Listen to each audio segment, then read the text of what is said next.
नमस्ते सर्वांना, मी ममता तुमचं या चॅनलमध्ये खूप स्वागत करते। अगदी मनापासून टायटल वाचून तुम्हाला समजलं असेल आपण ज्वारीच्या पिठापासून काहीतरी छान असं हलका फुलका नाश्ता करणार आहोत। चला तर मग सांगते। सर्वात आधी मी 1 ग्लास ज्वारीचं पीठ घेतलेलं आहे, हे बघा या गिलासाने।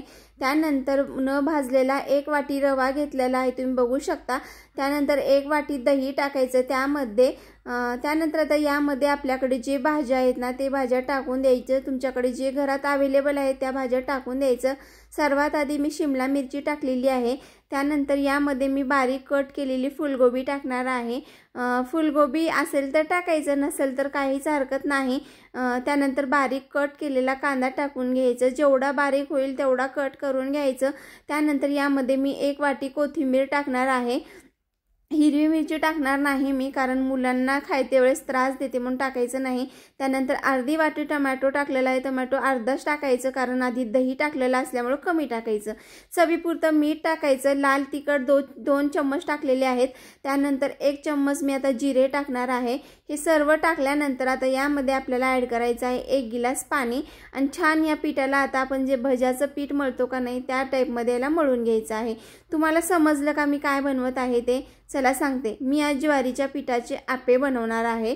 अगदी हलके फुलके आणि कमी साहित्यात होणारे, जे आपल्या घरात अवेलेबल आहे त्यापासून बनणारी ही रेसिपी आहे आणि खूप सोपी आहे, जास्त वेळ पण लागत नाही।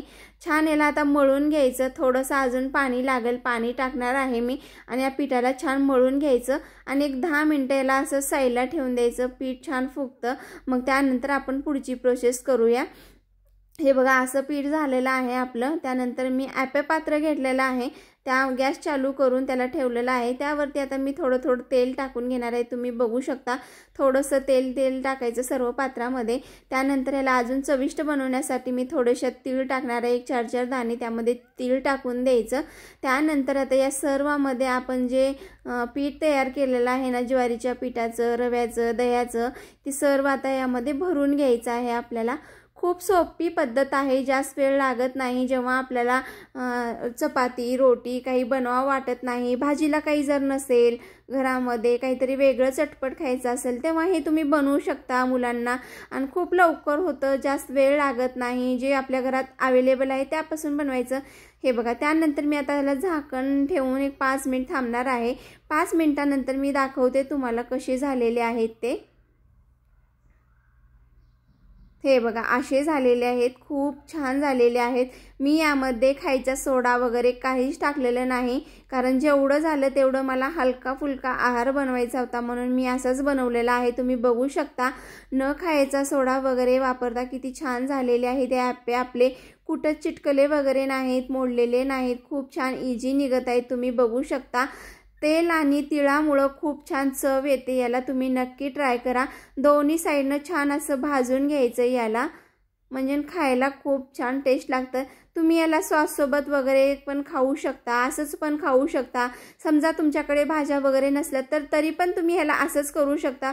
फक्त ज्वारीचं पीठ टाकायचं, रवा टाकायचा आणि दही आणि लाल तिखट मीठ मिरची टाकून पण तुम्ही बनवू शकता।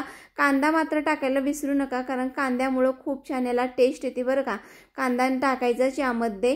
त्यानंतर याला आता मी दोन्ही साईडनं छान असं भाजून घेतलेलं आहे। आता मी याला एका प्लेटमध्ये काढून घेते। हे बघा एकदम छान असे भाजलेले आहेत, तुम्ही बघू शकता किती छान दिसत आहेत ते तीळ वगैरे। तुम्ही एकदा नक्की ट्राय करा आणि तुम्हाला जर आवडली ही रेसिपी तर चॅनलला लाईक, सबस्क्राईब, कमेंट करायला अजिबात विसरू नका। हे बघा आतमध्ये पण मी फोडून दाखवते, एकदम छान असे झालेले आहेत।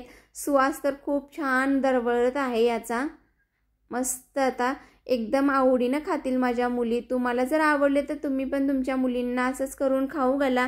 बाय, भेटू दुसऱ्या व्हिडिओमध्ये।